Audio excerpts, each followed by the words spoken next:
Assalamualaikum warahmatullahi wabarakatuh. Hai para pencinta catur dan para catur mania, selamat datang kembali di Legenda Catur Dunia. Beberapa video Mikhail Tal di channel kami akhir-akhir ini selalu admin pilihkan game-game yang kalah. Maksud admin di sini adalah di balik permainan Mikhail Tal yang jenius kawan, Mikhail Tal juga menemui lawan-lawan yang tangguh yang setara dengan dia, sehingga Mikhail Tal tidak bisa bermain yang kompleks dengan sihir-sihirnya. Tapi untuk video kali ini saya akan berikan game Mikhail Tal dengan gaya khas permainannya, sedikit kompleks dibumbui pengorbanan perwira. Seperti apa permainannya? Kita langsung ke atas papan. Admin pilih game Mikhail Tal saat melawan Johan Hartarson saat bermain di turnamen Reykjavik di Islandia tahun 1987. Di babak kedua mereka bertemu kawan. Dan di sini Mikhail Tal pegang putih bermain dengan pion E4. Dari catatan database yang ada, Mikhail Tal saat pegang putih hampir tidak pernah memainkan pion D4 yang ujung-ujungnya nanti bermain dengan Queen's Gambit. Jadi pion E4 merupakan pembukaan favoritnya. Tapi kebanyakan saat Mikhail Tal memainkan pion E4, lawan memainkan pion C5 bermain dengan Sicilia. Dan itulah kawan sedikit data mengenai pembukaan favorit Mikhail Tal saat dia bermain. Dan di sini hitam atau Johan Hartarson membalas dengan pion E5, kuda putih F3, kuda hitam C6, gajah B5, Ruy Lopez opening atau Spanish game atau pembukaan Spanyol, pion A6, Murphy defense, gajah mundur ke A4, kuda hitam F6, dan Mikhail Tal rokade, menawarkan permainan terbuka jika kuda menerima pion E4 ini.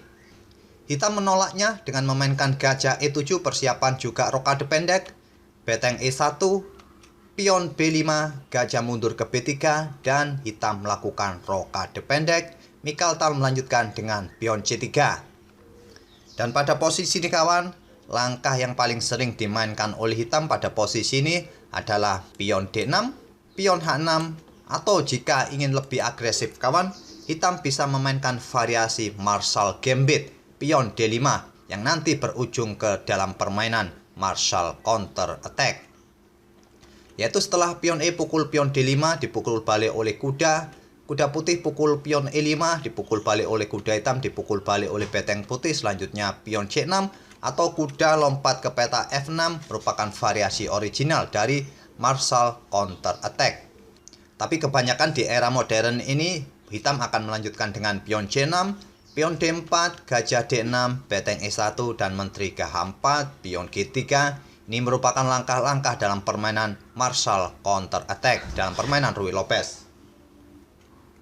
Tapi di permainan aslinya kita tidak temui hitam bermain dengan Marshall Gambit, pion D5, tapi melanjutkan dengan pion D6. Selanjutnya Mikhail Tal memainkan pion H3, mengontrol peta G4. Kuda hitam ke A5 menyerang gajah, gajah mundur ke C2. Sekarang pion C5 dan pion D4 ingin membuka peta pusat, tapi tantangan ditolak oleh hitam memainkan menterinya ke C7.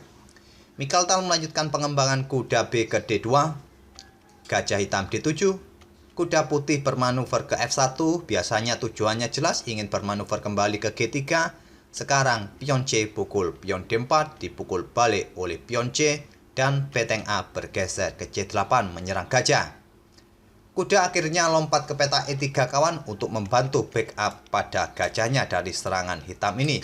Selanjutnya hitam melanjutkan dengan kuda C6 dibalas dengan pion D5, dan sekarang peta pusat menjadi tertutup. Kuda ke B4 kembali menyerang gajah, gajah mundur ke B1, dan Hartarson pun melanjutkan dengan pion A5. Pion A3, kuda mundur kawan, dan selanjutnya pion B4. Langkah ini seperti langkah pengorbanan pion kawan apabila diterima oleh hitam. Pion A pukul pion B4 dipukul balik oleh pion A, dipukul balik oleh kuda hitam. Tapi masalahnya adalah putih akan melanjutkan dengan gajah D2.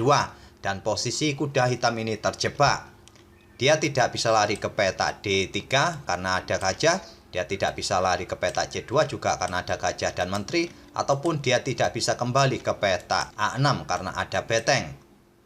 Oleh karena itulah Hartarson tidak terjebak dengan permainan pion Mikhail Tal. Dia melanjutkan dengan pion G6 untuk membuka ruang bagi gajahnya atau raja. Terlihat gajah petak gelap hitam ini kawan, posisinya cukup sulit, tidak mempunyai diagonal yang terbuka. Oleh karena itulah, mungkin di langkah berikutnya beteng akan digeser dan gajah ini akan menempati peta F8, kemudian bermanuver kembali ke peta G7. Bisa saja dilakukan oleh hitam di beberapa langkah berikutnya.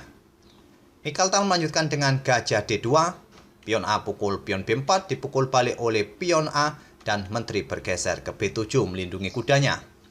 Mikhail Tal kembali mengaktifkan gajah petak terangnya ke D3, memberikan tekanan bagi pion B5, dan di sini kuda hitam bergerak ke C7, kuda putih bermanuver ke C2, dan kuda hitam ke H5, membuka diagonal bagi pengaktifan gajahnya mungkin ke peta F6 atau mundur nanti ke peta G7. Atau juga memainkan kuda H5 ini kawan bertujuan untuk mengosongkan jalur bagi pion bisa didorong maju ke depan di langkah berikutnya oleh hitam. Mikhail Tal meresponnya dengan gajah E3, beteng ke A8 menantang pertukaran beteng. Mikhail Tal menolaknya, memainkan menteri ke D2, memberikan sokongan bagi gajahnya untuk ke peta H6. Jika nanti gajah ke peta ini dan mundur ke peta G7, mungkin Mikhail Tal akan menukarkan gajah gelapnya nanti. Dan Hartarson melanjutkan rencananya bertukar beteng, dipukul balik menggunakan kuda. Memukulnya menggunakan kuda ini bermaksud nanti kuda bermanuver ke B3 dan lompat kembali ke A5. Pion F5 lanjut hitam ingin membuka permainan di sayap raja. Tantangan ditolak, gajah ke H6 menyerang beteng dan kuda lompat ke G7 menutup serangan dari gajah putih ini. Langkah yang cukup pasif kawan bagi seekor kuda. Harusnya serangan ini bisa diantisipasi dengan langkah beteng naik ke peta F7 atau menggeser betengnya ke peta E8 atau langsung ke peta A8. Dan perlu diketahui kawan, lawan Mikhail Tal ini, Johan Hartarson merupakan salah satu pemain yang cukup kuat saat itu. Dia juga pernah masuk ke nominasi kandidat turnamen. Dan kita lanjut ke permainannya lagi kawan. Mikhail Tal melanjutkan kuda B3, pion F4 memutus koneksi antara menteri serta gajah putih, dan dibalas dengan langkah kuda A5 menyerang menteri ke B6, selanjutnya beteng putih bergeser ke C1, dan sekarang beteng bergeser ke A8, dibalas dengan menteri ke C2 menyerang kuda. Kuda C mundur ke E8, selanjutnya menteri ke B3, dibalas dengan langkah gajah ke F6, dan kuda putih lompat ke C6, menempati spot yang cukup bagus bagi kuda. Apabila pada posisi ini hitam ceroboh dengan melakukan pertukaran gajah pukul kuda, putih akan mempunyai tempo dengan pion pukul gajah kembali skak. Nantinya akan memberikan akses bagi menteri untuk menusuk lebih dalam lagi kawan ke peta F7 atau ke peta E6 nanti. Jika raja bergeser ke H8, selanjutnya menteri akan ke peta F7 memberikan ancaman skak mat. Dan jika kuda ini kawan bergerak ke peta C7 berharap membuka akses bagi beteng mengawal di baris ke belakang, artinya nanti gajah akan tewas oleh menteri putih. Dan berikutnya adalah kuda pun juga akan tewas. Atau jika pada posisi ini raja bergeser ke peta F8, selanjutnya adalah menteri akan ke E6. Dan mungkin nanti akan diikuti dengan langkah pion didorong maju untuk promosi dan mendapatkan beteng hitam nanti. Mungkin hitam akan merespon dengan langkah menteri D8, pion C7, kuda pukul pion, selanjutnya adalah beteng pukul kuda, dipukul balik oleh menteri hitam, menteri pukul gajah skak, dan seterusnya kawan. Di beberapa langkah berikutnya, 16 langkah lagi akan terjadi skak mat oleh putih. Oleh karena itulah di permainan aslinya pada posisi ini, hitam tidak tertarik pukul kuda putih, melanjutkan dengan langkah kuda H5. Mikhail Tal menggeser menterinya ke B2, gajah G7, menantang pertukaran gajah gelap, langsung diterima oleh Mikhail Tal gajah pukul gajah, dipukul balik oleh raja. Dan pada posisi ini kita sudah menemui momen yang menarik kawan. Seperti biasa, silakan pause video ini untuk beberapa detik dan coba temukan langkah terbaik atau langkah magic dari Mikhail Tal di langkah berikutnya. Apakah sudah ketemu kawan langkah magic dari Mikhail Tal di langkah berikutnya ini? Apakah kalian menemukan langkah kuda F pukul pion E5 ini? Saya yakin kalian menebak langkah ini kawan. Saya yakin 100% kalian menebak langkah ini. Tapi kalian salah. Bukan inilah langkah Mikhail Tal. Tapi langkah ini juga cukup bagus bagi putih kawan untuk melanjutkan langkahnya. Tapi langkah terbaik pada posisi ini adalah langkah beteng naik ke C5. Ini merupakan langkah yang terkuat bagi putih. Dan inilah langkah Mikhail Tal. Dan di sini Mikhail Tal sedang mengorbankan betengnya kawan, juga sedang menyerang pion yang ada di peta B5 ini.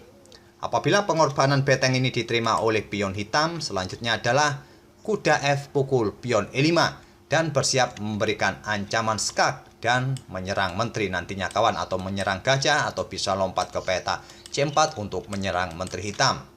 Mungkin menteri akan bergeser ke C7 dan selanjutnya putih akan pukul gajah dengan tempo open skak. Setelah raja bergeser, kuda bisa pukul pion C5. Dengan melakukan pengorbanan pertukaran perwira kawan, Mikhail Tal mendapatkan kompensasi tempo serang serta mendapatkan plus 2 pion. Tentu sudah cukup bagi pertukaran beteng dengan gajah kawan. Nantinya putih mempunyai 2 pion bebas di pusat yang saling terkoneksi, didukung dengan posisi kuda yang berada di peta yang cukup strategis, tentu akan merepotkan bagi hitam.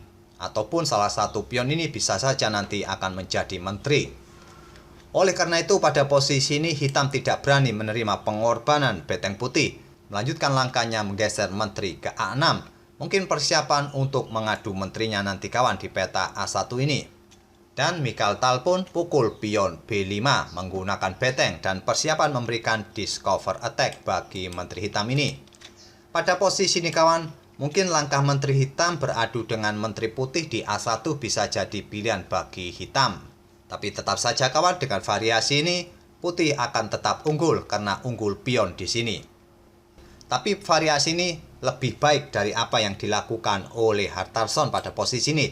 Dia melangkahkan kuda ke C7 menyerang beteng, dan di sini Mikhail Tal mengangkat betengnya naik ke B8. Membuat langkah pengorbanan menawarkan gajahnya untuk dipukul oleh menteri hitam. Langsung diterima oleh hitam menteri pukul gajah. Selanjutnya Mikhail Tal membuat kembali langkah pengorbanan kuda C pukul pion E5. Jika pengorbanan kuda putih ini diterima oleh pion hitam, pion D pukul kuda, selanjutnya adalah menteri pukul pion skak. Jika raja bergerak ke peta F7 kawan, kuda akan ke G5 skak mat. Jika raja bergerak ke peta H6, selanjutnya adalah seperti ini. Menteri G5 skak, raja ke G7. Menteri ke E7 skak, raja akan kembali ke H6. Menteri ke F8 skak ditutup oleh kuda, menteri pukul pion F4 skak. Raja ke H5 dan menteri G5 skak mat. Pengorbanan pun tidak diterima oleh Hartarson. Dia memilih langkah menteri ke D1 skak, raja ke H2 dan melanjutkan beteng A1. Persiapan memberikan ancaman skak mat satu langkah berikutnya. Tapi ancaman ini kalah cepat, kalah tempo oleh putih atau Mikhail Tal. Mikhail Tal melangkahkan kuda ke G4. Tidak pukul gajah yang ada di peta D7 kawan. Melangkahkan kuda ke peta G4, open skak, raja ke F7, dan selanjutnya kuda ke H6 skak. Raja tidak bisa kembali bergeser ke G7 kawan karena sudah dikontrol oleh menteri putih. Raja ke E7, selanjutnya kuda ke G8 skak. Di sini di langkah ke-43 hitam menyerah. Tidak ada peta lain kawan selain peta F7 jika dilanjutkan dan diakhiri dengan langkah kuda G5 skak mat. Itulah kawan permainan yang cukup cantik. Mikhail Tal menunjukkan sihir-sihirnya dengan permainan yang cukup kompleks, dibumbui dengan pengorbanan-pengorbanan. Baik tadi diterima ataupun tidak diterima, tetap saja langkah-langkah Mikhail Tal di langkah berikutnya tetap mematikan. Semoga video Mikhail Tal kali ini bisa menghibur kawan-kawan pecinta Mikhail Tal, karena di beberapa video sebelumnya selalu admin pilihkan game-game Mikhail Tal yang kalah. Dan kita akan bertemu di video-video berikutnya. Terima kasih. Wassalamualaikum warahmatullahi wabarakatuh.